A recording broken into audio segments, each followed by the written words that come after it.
اب یہ بھی ایک غلط فہمی پائی جاتی ہے، بزرگوں کی تصویریں گھروں میں رکھنا۔ آج کل بزرگان دین کی تصویریں اور ان کے فوٹو گھروں دکانوں میں رکھنے کا بھی رواج ہو گیا ہے۔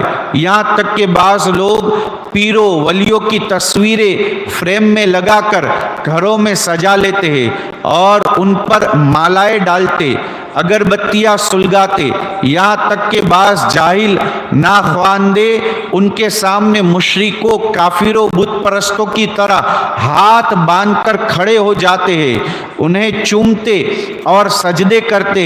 یہ باتیں سخت ترین حرام، یہاں تک کہ کفر انجام ہے، بلکہ یہ ہاتھ باندھ کر تصویر کے سامنے کھڑا ہونا، ان پر پھول اور مالائیں ڈالنا، یہ کافروں کا کام۔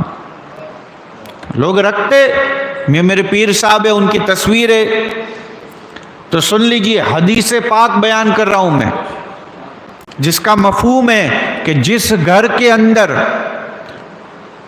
پیر صاحب کی تصویر ہے، دادا کی تصویر ہے، انتقال ہو گیا ہے، ماں باپ کا انتقال ہو گیا، ان کے بعد ان کی تصویریں رکھیے، یا تو شادی ہوئی ہے، نہیں تو کتنے سارے فوٹو بنا کر اس کو فریم کے اندر رکھے ہوئے ہیں۔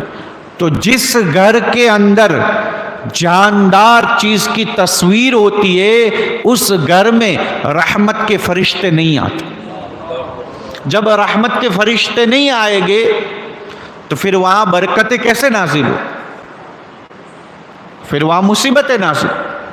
تو آج کل جو ہے ولیوں کے، پیروں کے، استادوں کے فوٹو اس طریقے سے فریم میں جڑ کر رکھتے، پھر اگربتیاں کرتے، اس کو مالا پہناتے، اس طریقے سے ایسا بھی کرتے، یہ سب جاہلانہ حرکتیں۔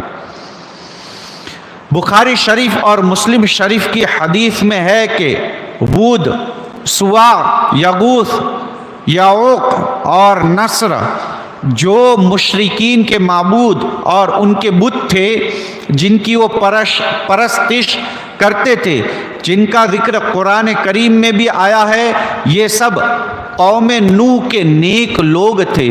ان کے وصال ہو جانے کے بعد قوم نے ان کے مجسمے یعنی پتلے بنا کر اپنی نشست گاہوں میں رکھ لیے۔ اس وقت صرف محبت میں ایسا کیا گیا تھا، لیکن بعد کے لوگوں نے ان کی عبادت اور پرستش شروع کر دی۔ اس قسم کی احادیث کثرت سے کتب احادیث میں آئی ہے۔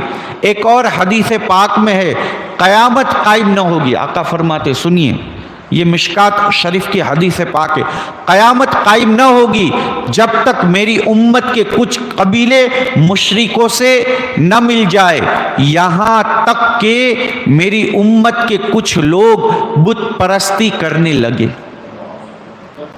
اب اس حدیث کی شرح کے اندر مفتی احمد یار خان نعیمی، بدایونی، اشرفی، میرات المناجی، شرح مشکات المصابی، مشکات شریف کی شرح میں فرماتے، ہم نے دیکھا ہے، مفتی صاحب فرماتے، ہم نے دیکھا بعض لوگ اپنی پیروں کے فوٹو کو سجدے کرتے، انہیں چومتے اور انہیں سجا کر رکھتے ہیں۔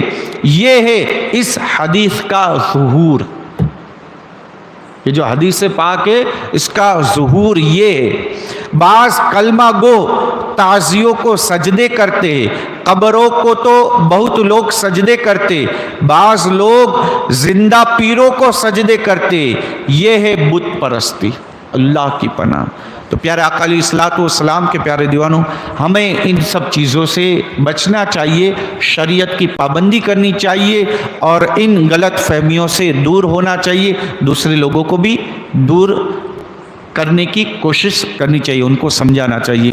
اللہ رب العزت کی بارگاہ میں دعا ہے کہ میں نے جو کچھ بھی نصیحت کی، اس میں جانے انجانے میں کوئی غلطی رہ گئی تو مولا کریم اپنے پیارے حبیب صلی اللہ علیہ وسلم کے توسل سے مجھے معاف عطا فرمائے، ہم سب کو کہنے سنے زیادہ عمل کرنے کی توفیق عطا فرمائے۔ السلام علیکم ورحمۃ اللہ وبرکاتہ۔